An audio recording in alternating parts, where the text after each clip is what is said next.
Le pass gastronomique, on pourrait s'attendre à une opération pour mincir, mais pas du tout. Ça n'a rien à voir avec ça, Aurélia. Il s'agit d'une manière de voyager, quelque part. Passe pour passeport gastronomique. L'idée, c'est que, en général, quand on visite, quand on fait du tourisme, on admire une ville. Là, je vous propose de la dévorer. Il se trouve que, mais c'est vrai, il se trouve qu'en général, si on connaît Lyon, c'est bien connu pour sa gastronomie, Paris aussi, c'est une capitale culinaire. Et Bordeaux aussi, vous pouvez aller un peu plus loin. Justement, nous allons en parler aussi de Bordeaux. Ces lieux sont emblématiques pour leur cuisine, mais parfois, quand on est touriste et qu'on se retrouve dans cette ville, on se retrouve dans des attrape-touristes, des pièges à touristes. Non, pas forcément, mais on pense que c'est là où va se faire le meilleur Saint-Marcelin à Lyon, et finalement, c'est peut-être pas l'endroit où les Lyonnais vont aller chercher leur Saint-Marcelin. Donc, l'idée de Jeune Homme, c'est de créer des passeports gastronomiques pour visiter donc des villes avec le ventre, avec les meilleures adresses des artisans locaux pour être sûr d'avoir la fleur de la fleur gastronomique de cette ville. Je vous laisse découvrir ce que ça donne.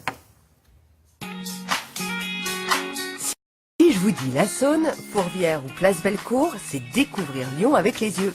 Mais si je vous dis Saint-Marcelin, pâté en croûte ou brioche à la praline, là c'est une autre façon de découvrir Lyon avec le ventre. C'est la bonne idée de ces passes gastronomiques. Bonjour. On vient pour le passeport dégustation. Je vous donne les passeports. Merci. Ce matin, vous allez déguster à la crèmerie à Saint-Marcelin. Vous connaissez Saint-Marcelin ? Pas trop. Le principe, c'est de découvrir une ville différemment. L'idée, c'est vraiment que grâce au passeport dégustation, on ait un véritable axe gastronomique pour visiter la ville. Du coup, on va avoir accès à des dégustations chez des artisans et on va avoir l'occasion de se balader dans la ville, mais aussi de rentrer chez des artisans et d'avoir accès à des produits locaux et originaux. Le Saint-Marcelin, c'était un fromage au lait de chèvre historiquement. On découvre plein de produits, c'est super sympa. Composé d'un livret, d'une carte et de coupons, le passeport gastronomique permet de se rendre à son rythme chez différents artisans. Bienvenue. Merci. Je vous explique un peu ce que vous allez déguster. Donc c'est un pâté en croûte qui est préparé par un chef top blanche. Lyonnais évidemment. Lorsque les gens viennent dans une ville, une des premières choses qu'on cherche à faire, c'est de découvrir les spécialités. Et trop souvent, malheureusement, on va tomber dans des pièges à touristes.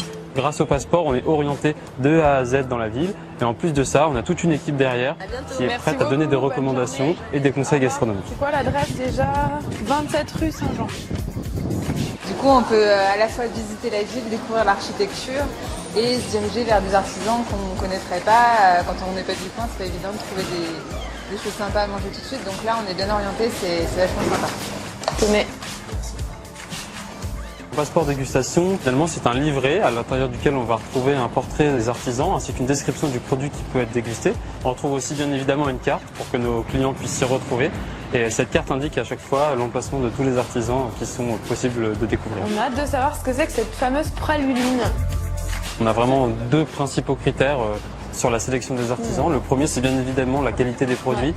Le deuxième, qui est tout aussi important pour nous, c'est véritablement la volonté d'avoir envie d'aller au-delà du simple discours commercial, mais vraiment de transmettre son histoire et son savoir-faire. Merci beaucoup. On va se régaler.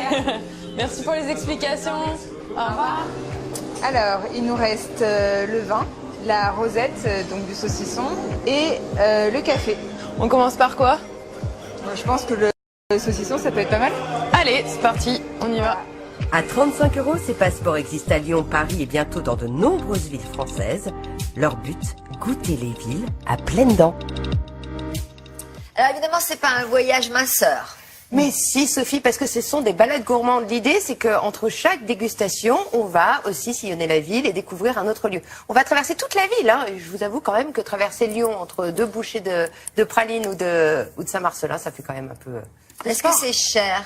Non, 35 €, c'est ce que je disais. 35 €, on va voir 6 artisans. Moi, je trouve que c'est plutôt malin comme idée, parce que les artisans ne sont pas les artisans les plus renommés qu'on peut retrouver sur le net. C'est des artisans qui ont été élus par des locaux et qui désignent cet artisan comme étant le meilleur de la région. Donc, c'est vraiment, on va à l'antipode des lieux attrape-touristes. On a vraiment l'essence, le cœur de la ville en le mangeant. Est-ce qu'il y a un temps imparti pour réaliser non, le on a parcours? plusieurs, on peut le faire en 1 ou 2 journées, on a le temps de prendre son temps, de visiter. Moi, je trouve que c'est quand même une idée plutôt maligne. Aujourd'hui, on essaye dans le tourisme de se renouveler. Et là, on se renouvelle intelligemment parce que la gastronomie française fait partie de notre patrimoine.